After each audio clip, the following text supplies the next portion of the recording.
সম্মানিত দর্শক, বিরতির পর আবারও লাইভ ট্রাভেল গাইড অনুষ্ঠানে আপনাদেরকে স্বাগত। আর হ্যাঁ, আপনারা যারা ফোন করেছিলেন প্রথম সেগমেন্টে অনেক প্রচুর কল ছিল, কিন্তু আমি আজকের অতিথিদের কাছ থেকে কথা শুনবো বলে এবং আপনাদেরকে শোনাবো বলে নিতে পারি না বলে দুঃখিত। এখন আপনারা যারা ফোন করতে চান ট্রাই করুন। আমি এখন এই সেগমেন্টে কিছু ফোন নেব। আমাকে বলা হচ্ছে ফোন নেওয়ার জন্য। দেখি লাইনে কে আছেন। হ্যালো কলার, আসসালামু আলাইকুম। আসসালামু আলাইকুম। ওয়ালাইকুম আসসালাম। ভাইয়া কে বলছেন, কোথা থেকে বলছেন? আমি আলী বলছি ম্যানচেস্টার থেকে। ধন্যবাদ আপনারে, আপনি বিভিন্ন সময় বড় নাইস প্রোগ্রাম আনুন। আমরা দোয়া করি আপনারা আল্লাহ আরো অভিজ্ঞতা দিতে পারে আসলাম করুক আপনার। থ্যাংক ইউ ভেরি মাচ, ধন্যবাদ আপনাকে। যারা আছেন সালাম আমার। জি ওয়ালাইকুম সালাম। আপনার নাম বলবেন ভাইয়া? আমি আলী বলতেছি ম্যানচেস্টার থেকে। ওকে, আলী ভাই ম্যানচেস্টার। জি আপনার প্রশ্ন বলুন ভাইয়া। প্রশ্ন আমার তিনটা প্রশ্ন আপনার মাধ্যমে আমার কমিশনার সাহেবের কাছে। জি বলুন। এক নম্বর হইল যে কাই দয়া করে যদি লন্ডন মেইন হেড অফিস থাকিও যদি এই যে বিভিন্ন সমস্যা যে আছে লন্ডন আমরা পাবলিকর, জি কোন রাজনীতিবিদ না, সুইফট মিডিয়ার যারা আছেন এরা দিয়া মানুষের মানে হার কোন সুবিধা আছে বাংলাদেশে, হার জায়গা দখল হইলো, হার উপরে মিথ্যা মামলা হইলো, হারে হেরানি করে হইলো বা হ্যারাসমেন্ট করে হইলো, সত্য জিনিসগুলা পাইন প্রধানমন্ত্রী অনেস্ট, বিচারপতি অনেস্ট, রাষ্ট্রপতি অনেস্ট। কিন্তু আমি অনুরোধ করবো সারা গ্রেট ব্রিটেনবাসীর পক্ষ থাকি তাই নবুতা উদ্যোগ নিতে আজকে ডিজিটাল তাই নিজেও হয়, আমরাও জানি যে প্রধানমন্ত্রী ডিজিটাল বাংলাদেশ করছেন। মানুষ অনেক জর্জরিত, অনেক বিপদী আছে মানুষ বাংলাদেশ মাঝে, আমরা বিদেশ থাকিয়া। কিন্তু আমরা বঙ্গবন্ধুর আদর্শের দল করি, আমরা জন্মভূমি বাংলাদেশ। আমাদের ময়মুরব্বী এই দেশটাকে টেকা দেওয়ার দেশ স্বাধীন করছেন। আজকে যদি আমরা বাংলাদেশে ভুক্তভোগী হই, আমরা যদি প্রধানমন্ত্রীর কাছে আমরা সুখ দুঃখর কথাটা যদি বলতে পারি, আমরা নিশ্চয় সাকসেসফুল হইনি মিডিয়ার মাধ্যমে। আমার অনুরোধ থাকবো হাই কমিশনার সাহেবে 2 মাস ও 3 মাস বাদে জিনিসটা চালু করতা যে গ্রেট ব্রিটেন থেকে যে যেখান থেকে পারেন তার লোকের যোগাযোগ সরাসরি করে রাস্তা দুনিয়ে দেখতো যে প্রধানমন্ত্রীও দেখতো বাংলাদেশ থাকি যে এই লন্ডনের মানুষকে বাংলাদেশ হারা সন্ত্রাসের কার্যকলাপ করে জায়গা জমি দখল করে মিথ্যা মামলা কোন অফিসারে হারে হ্যারাসমেন্ট করে। ধন্যবাদ। একটা প্রশ্ন পেয়ে গেছে, আর কি ভাইয়া?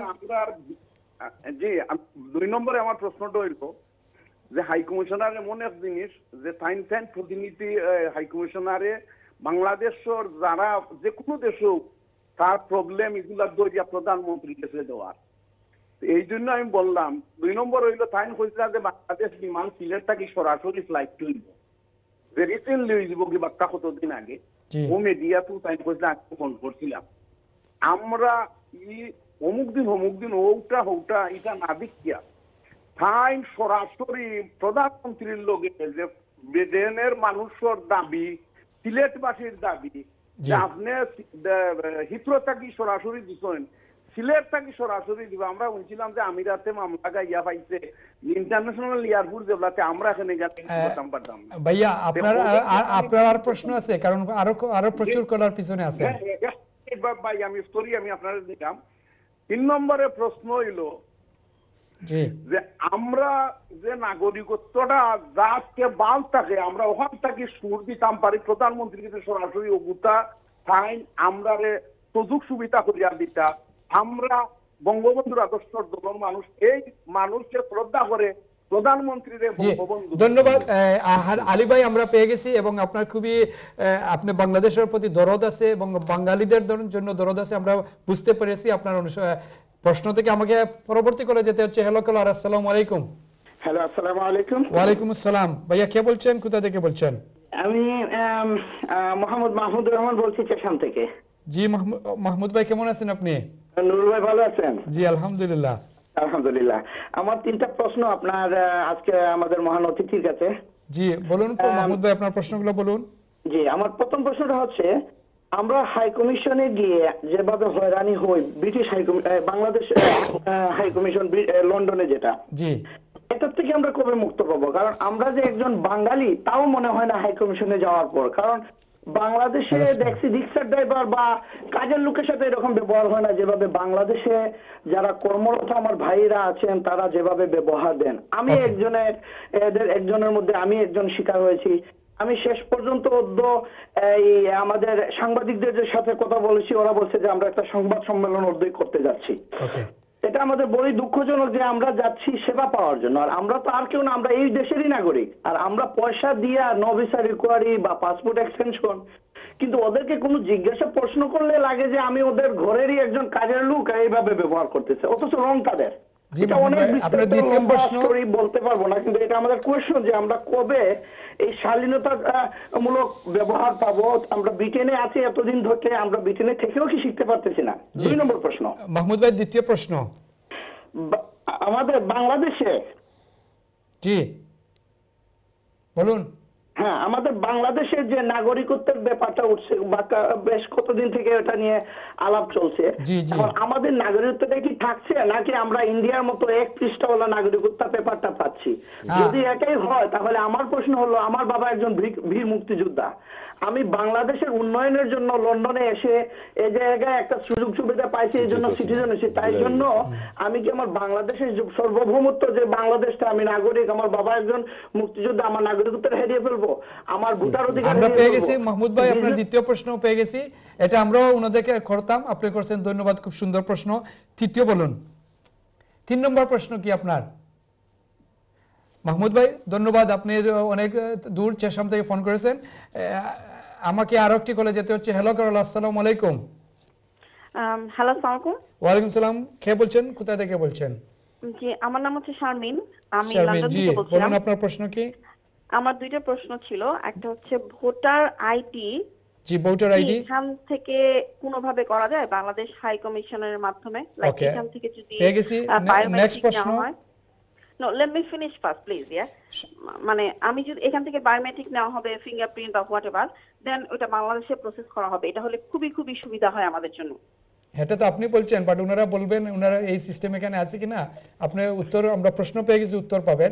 এখন আপনি বলুন আপনার সেকেন্ড প্রশ্ন কি? আচ্ছা, সেকেন্ড প্রশ্ন হচ্ছে বাংলাদেশ হাই কমিশনের অবস্থা খুবই খারাপ, এটা একটু প্লিজ কোনোভাবে কি এদের বিহেভিয়ার এবং এদের মানে শর্টেজ অফ নলেজটা কি বাড়ানো যায়? এটা আমার আপনার পূর্ববর্তী কলার, আপনি যদি টিভি দেখিয়ে থাকেন, উনি বলে ফেলছেন already. We got the question, ইনশাআল্লাহ আমরা এটা বললে এটা নিয়ে আলাপ করব। আপনার তো সম্ভবত আর প্রশ্ন নাই বোন, ঠিক? না না, ধন্যবাদ আপনি আমাদের সাথে আসার জন্য, এবং আমরা সবাই সহযোগিতা করতে হবে তাদেরকেও, এবং আমরা আজকে তাদেরকেও বলবো, উনি শুনতে পাচ্ছেন, বাংলাদেশ হাই কমিশনার নিশ্চয় শুনবেন, শুনতেই পাচ্ছেন, বোধহয় দেখতে পাচ্ছেন। আপনারা এই আমাদের সাথেই থাকুন। জি, আপনাকে আমার প্রশ্ন এই ভোটার আইডি নিয়ে। আচ্ছা, ভোটার আইডি নিয়ে আসবো। প্রথমে আপনি বলেছেন যে বাংলাদেশ তলাবিহীন ঝুড়ি ছিল। আসলে বাংলাদেশ কখনো তলাবিহীন ঝুড়ি ছিল না, আমরা বলছি না, এটা হেনরি কিসিঞ্জার বলেছিল। এটা আমি কোনো সময় অন করি না। আমরা যদি বলতাম তাহলে স্বাধীন করতাম না। আমাদের দেশ 71-এ স্বাধীন হয়ে যদি আপনি 74-ই বলেন যে এটা একটা ডেভেলপ কান্ট্রি হবে, তখনই, এবং না হলে সেটাকে তলাবিহীন ঝুড়ি বলা হবে। I always disagreed with this statement of Henry Kissinger. আপনাকে এই জিনিসটা আমি পয়েন্ট আউট করলাম। So because we are very proud of the Bangladesh we have earned through a lot of blood. So সেখানে এরকম কোনো aspersion on our country is never acceptable. আপনি ন্যাশনালিটির কথা বলছেন, আমি ছোট্ট করে বলবো, তার আগে যে হ্যারাসমেন্টের যে ব্যাপারটার কথা দুজন বলেছেন, প্রথমে তো আমি তাদের কাছে, আমি দুজনের কাছেই আমাদের সবার পক্ষ থেকে, উনারা দুজন না, নাদিম কাদির ভাই অনেক আছে, অনেকে বলেছেন, সবাই তো লাইন পাচ্ছে না, সবাই করতেও তো পারবে না, আমাদের সময় নাই। সবার কাছে আমাদের যে কলিগরা যদি কারো কাছে হার্ট করে থাকে, অসম্মান করে থাকে, সেজন্য আমরা দুঃখ প্রকাশ করছি, আমরা তাদের কাছে ক্ষমা চাইতে আমাদের কোনো লজ্জা নেই। এর সাথে যেটা আমি বলবো যে আমাদের শর্ট স্টাফ, এবং আমার কলিগ আবেদিন ভাই বলতে পারবে যে কত জনের কাজের জায়গায় কতজন কাজ করছে, সেখানে প্রেশার হিউজ হয়ে যায়। অনেক সময় অনেকে গিয়ে অনেকগুলো প্রশ্ন করে, টাইমের শর্টের জন্য বলতে হয় যে তাড়াতাড়ি সরে যান। তারপরেও আমরা রিসেন্টলি আমাদের নতুন হাই কমিশনার এসেছেন, এক্সেলেন্সি নাজমুল কাওনাইন, উনি এসে এই ব্যাপারে হাত দিয়েছেন, ডিসকাশন হয়েছে আমাদের in house. So we are working on it, that এই ধরনের জিনিস ব্যবহার একেবারেই না হয়। সো আর ডিটেলস আবেদন ভাই বলতে পারবেন। ন্যাশনালিটির কথা বলছি, এখানে একটা ফলস ক্যাম্পেইন করা হয়েছে এই ন্যাশনালিটির ইনে। এটা আমাদের একটা ইয়ে ছিল, সেটাকে রেগুলারাইজ করা হচ্ছে। এখানে কারোর জমি হারাবে না, কারো নাগরিকত্ব যাবে না। একটা জায়গায় যেটা আমি বুঝতে পারি অ্যাজ এ লেম্যান, আপনাদের দুটা জিনিস মনে রাখতে হবে। প্রথমত, আমাদের মাননীয় প্রধানমন্ত্রী শেখ হাসিনা লন্ডনের প্রতি দুর্বল, আপনাকে আগে বলেছি। এখানে তার পরিবারের সদস্যরা অনেকে থাকেন। নিশ্চয়ই এই উনি অন্তত থাকতে ব্রিটিশ বাংলাদেশিদের কোনো ক্ষতি হবে এটা হতে পারে না, এটা কিন্তু সবার মনে রাখতে হবে। উনি বঙ্গবন্ধুর কন্যা। আমরা বোধহয় যৌথ নাগরিকত্ব তো পেয়েছি শেখ মুজিবের মন্ত্রী, তাই না? উনি প্রথম 72-তে ইয়ে করে গেছেন, অ্যামেন্ডমেন্ট করে গেছেন। এর আগে আমি বলছি, শেষ করিনি। সো যখন এবং সেকেন্ডলি যেটা হচ্ছে যে যারা কনস্টিটিউশনাল কোনো পোস্ট নেবে, মন্ত্রী, এমপি, চেয়ারম্যান, তাদেরকে নাগরিক, আর কারো নাগরিকত্ব নিয়ে কোনো সমস্যা নেই। এটা আমি লেম্যান হিসেবে যতটুকু বুঝি সেটা আমি বুঝাই দিলাম। আমরা যারা সাধারণ মানুষ, আপনাদের কারো কিছু হবে না, আপনাদের জায়গা জমিও ইনট্যাক্ট থাকবে। আমাদের বাচ্চারা কি গিয়ে বিক্রয় করতে পারবে? তারপরও বড় কথা, ব্রিটিশ নাগরিকত্ব নিয়ে সমস্যা আছে, বাংলাদেশি নাগরিকত্ব নিয়ে সমস্যা নেই। দ্বৈত নাগরিকত্ব থাকবে, জমি জমার অধিকার থাকছে, কোনো সমস্যা নেই। কিন্তু কেউ যদি বিচারপতির মতো একটা গুরুত্বপূর্ণ পদ অথবা এমপি মিনিস্টার একটা গুরুত্বপূর্ণ পদ, তাকে কিন্তু বাংলাদেশি নাগরিকত্ব ছাড়তে হবে না। তাকে ব্রিটিশ নাগরিকত্ব বা আমেরিকান নাগরিকত্ব বা অন্য কোনো দেশের নাগরিকত্ব থাকলে সেটা ছাড়তে হবে। বাংলাদেশি নাগরিকত্ব ছাড়ার কোনো দরকার নেই, কারণ তার একটা নিরপেক্ষতার দরকার আছে। সেই নিরপেক্ষতাটা ধরে রাখার জন্য এবং তার দায়িত্ব ঠিক মতো করার জন্য তাকে কিন্তু বাংলাদেশি নাগরিকত্ব ছাড়তে হবে না, তাকে বিদেশি নাগরিকত্বটা ছাড়তে হবে। এবং বাংলাদেশে অনেক দেশে কিন্তু নিয়ম আছে, যদি কেউ রাজনীতি করতে চায় তাহলে তার সম্পত্তি, ব্যবসা প্রতিষ্ঠান সবকিছু অন্যের হাতে সমর্পণ করে নিরপেক্ষভাবে রাজনীতিতে নামতে হবে। আমরা এখন অত কঠোর হতে পারিনি, কিন্তু শুধু এখনো এটা বলবৎ আছে, যদি রাজনীতি কেউ করতে চায়, এমপি হতে চায়, অনেকেই কিন্তু ছেড়ে দিয়েছেন। আমাদের মাননীয় মন্ত্রী মহোদয় অনেকেই ছেড়ে দিয়েছেন, অন্য দ্বিতীয় নাগরিকত্ব ছেড়ে বাংলাদেশি হয়ে গিয়েছেন। আর এর বাইরে যেটা কথা হচ্ছে, এই মুহূর্তে যদি একজন ভদ্রলোক বাংলাদেশের হাই কমিশনে যায়, আমি একজন ভদ্রলোককে এখানে চিনি, বাঙালি, বিয়ে করেছেন, তার নাকি দাদার বাবা ছিলেন সামুল্লাহ, কুমিল্লা থেকে এসছেন। কিন্তু এই ভদ্রলোক যদি এখন আমার হাই কমিশনে যান বা বাংলাদেশে যান, সে নো ভিসা নিয়ে গিয়েছেন, গিয়ে বলেন আমি বাংলাদেশি, আমাকে একটা বাংলাদেশের নাগরিকত্ব দেন, পাসপোর্ট দেন, কি করে দিব? সে প্রমাণ করবে কি করে সে বাংলাদেশি? আপনার যদি এখন জমি জমা বাংলাদেশে থাকে, সেটা তো আপনার সুবিধার জন্যই। যে বাঙালি অধ্যুষিত এলাকা অথবা বাঙালি কমিউনিটি যে রুমার হচ্ছে অথবা যে আওয়াজ উঠতেছে যে আমরা মনে করেন example am the British but am British Bangladeshi, তাই না? আমরা বাংলাদেশের নাগরিকত্ব, ব্রিটিশ নাগরিকত্ব, বাট আমার ব্যাপারে তো আমি জায়গা বিক্রয় করতে পারবো, ক্রয় করতে পারবো, কোনো প্রবলেম না।